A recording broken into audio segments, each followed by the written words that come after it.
Eu sempre fiquei muito engasgado quando entrava em qualquer discussão e, dentro das argumentações que eu trazia, alguém naturalmente falava: quando você tiver a minha idade, você vai entender, ou de alguma forma usava a idade como um argumento.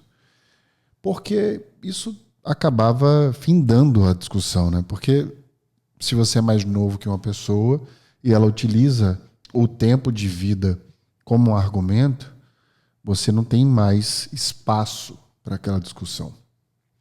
Como isso sempre me cutucou de uma maneira bem diferente, eu comecei, dentro desses estudos de neurociência, a entender, de fato, qual era essa grande diferença de percepção por idade.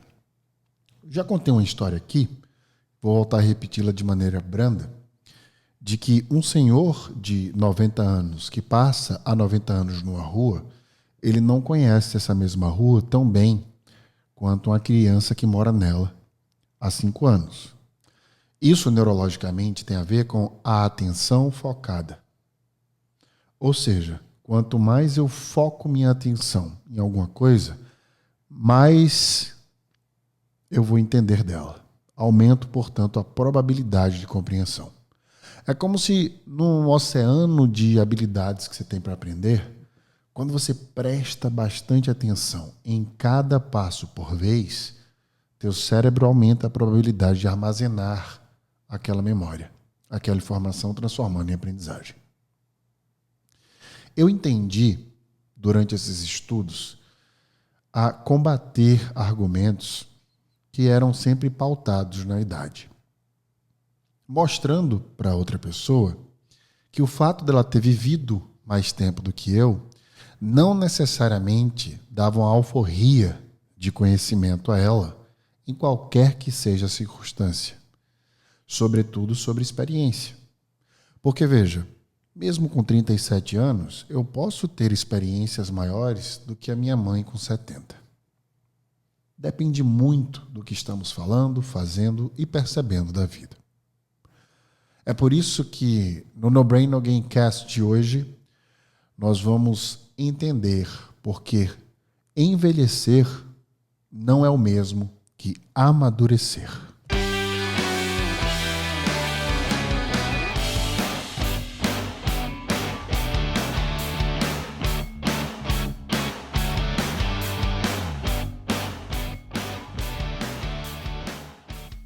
O No Brain No Game Cast é produzido pela Become School. Eu já falei isso e vou sempre falar.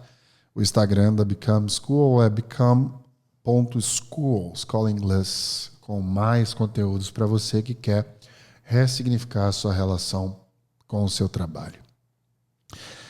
Veja, de acordo com a neurociência, nosso cérebro tem um tempo de amadurecimento fisiológico. E eu começo este episódio perguntando por que a idade adulta é 18 se o cérebro pode levar até 30 anos para amadurecer.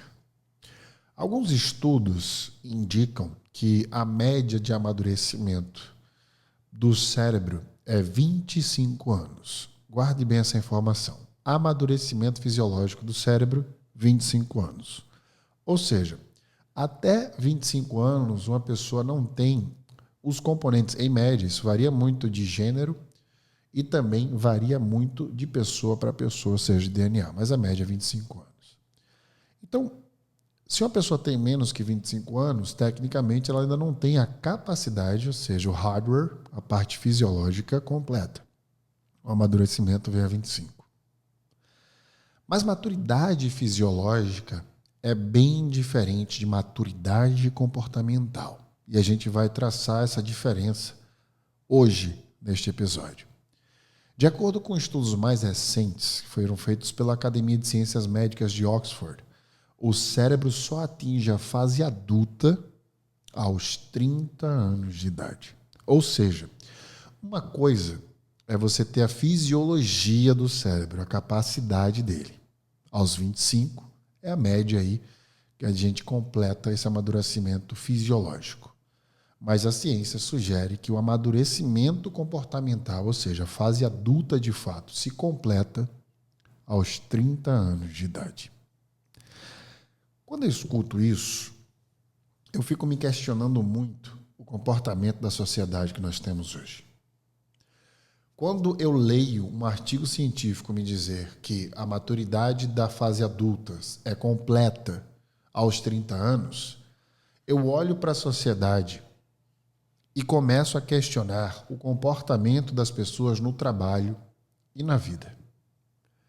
E também a falta de paciência que nós temos com a maioria das pessoas, gerando uma expectativa de seus comportamentos de acordo com a idade delas.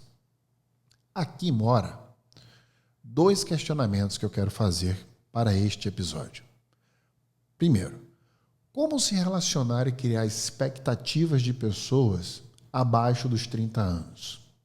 Segundo, como desenvolver maturidade comportamental? Eu tenho uma filha de 11 anos e eu tenho orgulho de dizer que eu respeito a infância da minha filha.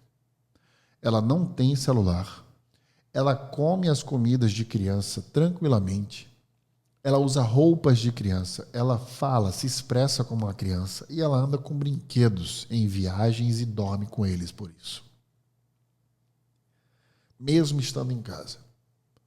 E quando eu assisto o comportamento das outras crianças na sociedade que nós vivemos, eu vejo uma aceleração, uma adultificação desse comportamento. Das vestimentas, das unhas, do celular, dos acessos, da comida, das preocupações. E veja quanta criança começa a ter ansiedade hoje em dia. Existem crianças com síndrome de burnout, inclusive por conta do excesso de conhecimento na escola. Eu estou dando um exemplo de crianças, mas é óbvio que eu vou chegar na fase adulta e no trabalho. Mas eu quero fazer um alerta aqui que é intensamente importante seguir alguns passos para que a gente possa desenvolver senso crítico para aprimorar o nosso amadurecimento. Isso independe da nossa idade. Independente se você tem mais de 30 anos, mesmo assim, ainda assim, sempre vai haver espaço para amadurecimento do nosso senso crítico. Eu vou passar aqui 5 passos que os estudos que me trouxeram e minha própria experiência me fazem direcionar você. Primeiro, ter metas claras. Por quê? Quando a gente sabe para onde vai e o que quer fazer, a gente tem menos ansiedade. Porque a gente já tem os principais pilares da vida resolvidos. Para onde eu quero ir e o que eu devo fazer para chegar lá. Agora eu te faço uma pergunta. Quantas pessoas que você acha no mundo conseguem responder essas 2 perguntas? É por isso que neste primeiro passo, as suas metas não podem ser um caderno riscado ou um software bonito que você vai colocar o que você quer atingir. Você precisa de terapia. Terapia deveria existir dentro das escolas desde o início. Terapia de verdade, baseada em ciência, que é a TCC, por exemplo. Terapia cognitiva comportamental. Porque se a gente não se conhece o suficiente, para onde é que a gente vai? O que é que a gente vai fazer? Todas as pessoas que eu entrevisto para dar mentoria, elas me falam as mesmas coisas. Eu só sei que eu não quero essas coisas aqui, mas eu não sei o que eu quero, o que eu posso fazer, como eu posso fazer. É óbvio que o meu trabalho de mentor vai guiar elas. Mas existe um trabalho importante a ser feito no âmbito psicológico. Por isso, eu vou ser fatídico. Todo ser humano precisa de terapia. Segundo passo é praticar o controle próprio. Você precisa tentar se privar de desejos pelo simples fato de ser um desejo. O desejo em excesso nos faz perder o controle. O que a gente tem que fazer nesse ponto é começar a acionar os deveres, porque são os deveres que nos colocam no trilho.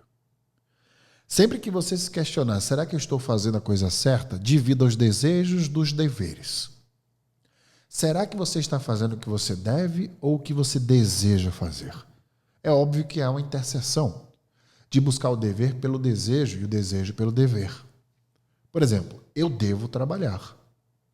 O meu desejo é trabalhar o menos que eu puder e ganhar o máximo possível. Então eu vou buscar dentro deste dever um cenário que me entregue esse desejo. Então o desejo não pode estar em primeiro lugar. O primeiro filtro da sua decisão é o seu dever. Pratique o pensamento das pessoas que você mais admira. As pessoas que normalmente nós mais admiramos são pessoas que praticam os seus deveres e depois que eles estão todos praticados, buscam a expansão dos seus desejos.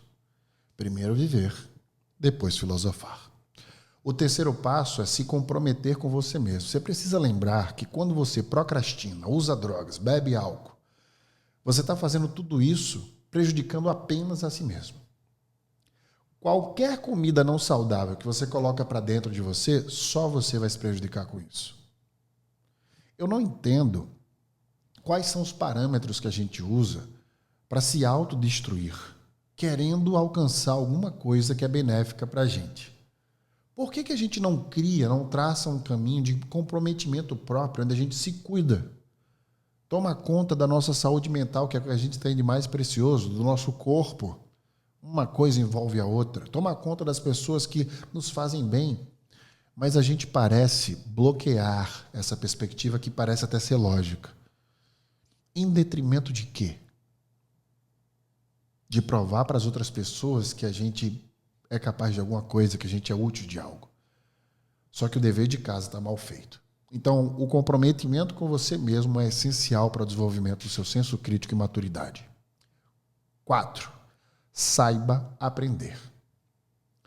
Cale-se e preste atenção. Isso é uma habilidade para poucos. Note que as pessoas que mais aprendem são as que mais fazem perguntas, não as que mais afirmam. Não se prepare para responder as coisas. Se prepare para pensar sobre aquilo que você escuta ou acha que sabe. As pessoas mais incríveis que eu conheço são pessoas que olham, pensam, perguntam e aí sim, dentro de uma contextualização, se posicionam. Quando você entende o outro, por mais que ele discorde de você, a probabilidade dele respeitar a sua visão é multiplicada pelo simples fato de você dar atenção a ele. Saber aprender é o simples ato de doar a sua atenção a quem quer que esteja falando. 5, devolva o que aprendeu. Eu tive um professor que me colocou para dar palestra pela primeira vez na vida na Estácio de Sá. Ele disse só uma coisa: não me agradeça. Quando você puder, faça o mesmo por outra pessoa. Quando a gente ensina neste ato, é o ato que mais aprendemos, justamente por estar em contato maior com o objeto de ensino.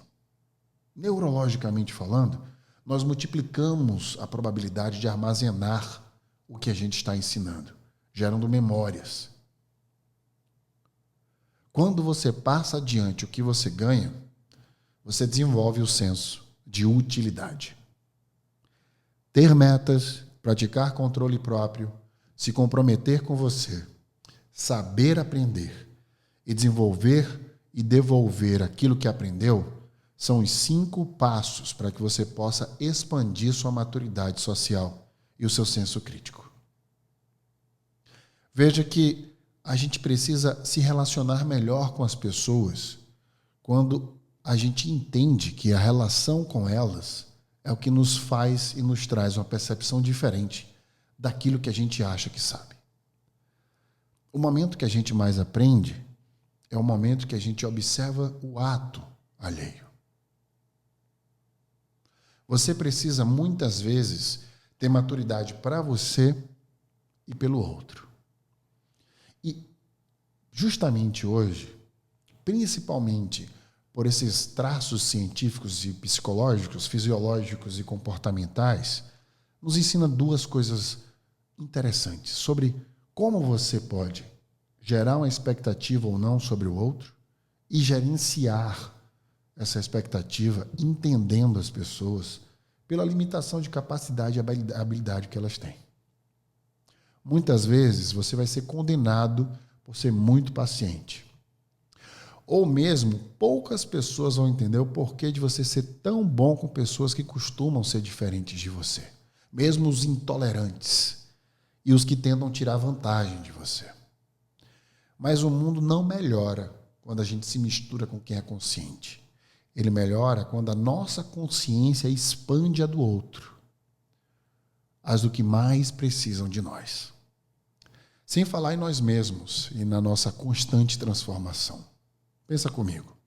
Não existe busca por aperfeiçoamento. A gente não se torna melhor por aprender algo na vida. A gente se torna melhor por aprender algo sobre nós mesmos, sobre quem nós somos.